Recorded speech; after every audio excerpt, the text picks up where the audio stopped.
This is Red Carpet Fly's News on the Fly, bringing you daily, unique, and interesting entertainment, celebrity, and luxury news. Before we get started, you know what to do. Like, follow, and subscribe to Red Carpet Fly, and hit that notification bell so you don't miss a single News on the Fly episode. Okay, let's get into these headlines. Jack Harlow brings Young Miami to the salon in Nail Tech music video. Jack Harlow has dropped the music video for Nail Tech, which is the first solo music he's put out since his album, That's What They All Say, in December 2020. The rapper tweeted, "Sometimes it can be hard for me to get excited, but tonight I'm excited," ahead of the release.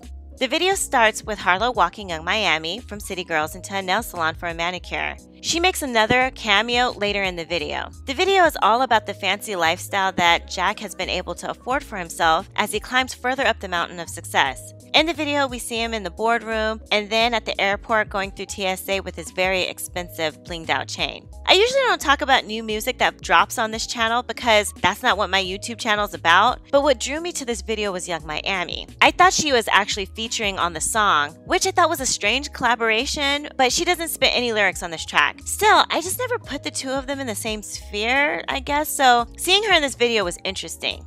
I like the video though, and I like it for several reasons. One, Jack Harlow is spoiling Young Miami with a trip to what looks like a very nice nail salon. And anyone who gets their nails done knows that you're gonna drop a few bills when you go to a salon like that. I used to pay $130 for my nails and feet to get done every 2 weeks.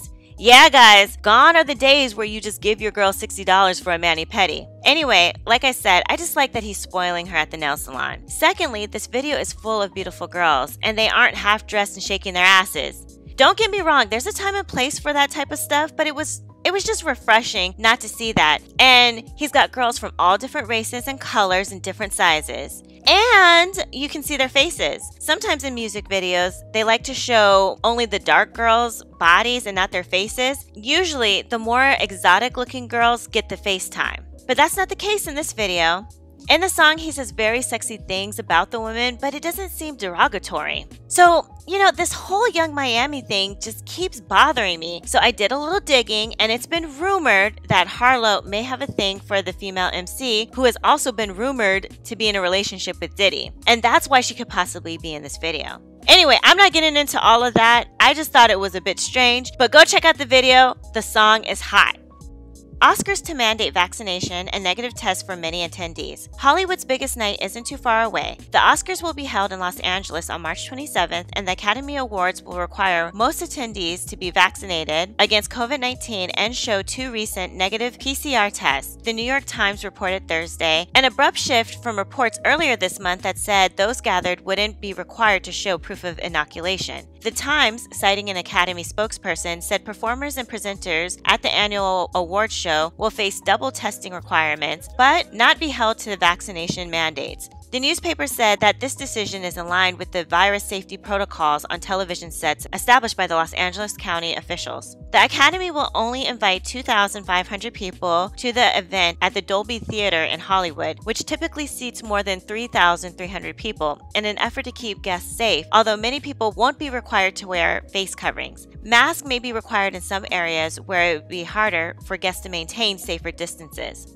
The news came a week after The Hollywood Reporter said vaccinations would not be required to attend the Oscars, a revelation that prompted a fierce outcry from some celebrities. Seth MacFarlane, who hosted the ceremony in 2013, said the report, if true, would be a colossal abdication of responsible management. Cases of COVID-19 have been falling significantly across California after a massive wave driven by the Omicron variant of the virus, and the state lifted its indoor mask mandate on Tuesday, saying it would reevaluate school mask requirements at the end of the month. Local governments, though, could set stricter standards, and Los Angeles County still requires masks for indoor public settings. Disneyland also said fully vaccinated guests would not be required to wear masks, and other events like Coachella Music Festival has dropped its COVID-19 safety protocols and said it would welcome the unvaccinated when it returns in April. These COVID guidelines are so crazy and hard to keep up with. One day we have to wear a mask, the next day we don't. There's so much mixed messaging. For me, I'm going to keep rocking the mask. The last time the CDC said vaccinated people didn't have to wear their mask, I got sick. And I don't think it was with COVID or anything, because it was a minor cold, but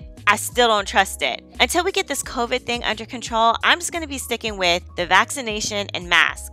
I encourage you to do whatever you feel is safe for you, but please be respectful of others who aren't doing what you've chosen to do. A new toy for millionaires, the world's first luxury hovercraft. It looks like an open-top sports car, it's electric, and it floats over land and water at 60 miles per hour.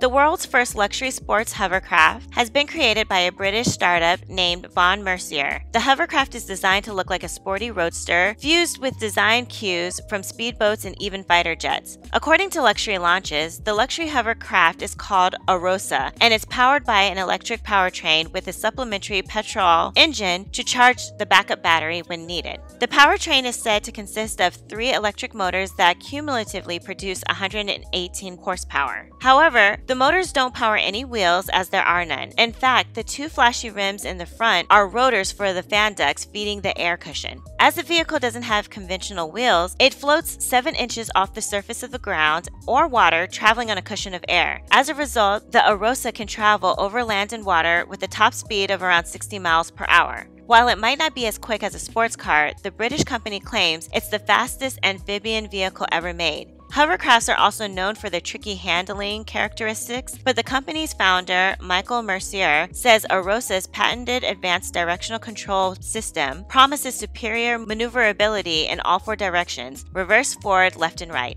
The company claims the luxury hovercraft is ready to enter production and might hit the market as soon as summer this year. Von Mercier plans on making 50 examples of the luxury hovercraft to begin with and claims 180 customers have so far expressed willingness to buy the Arosa. In case you want one, be ready to shell out over $100,000, which might further go up depending on the choice of paint, upholstery, and infotainment system.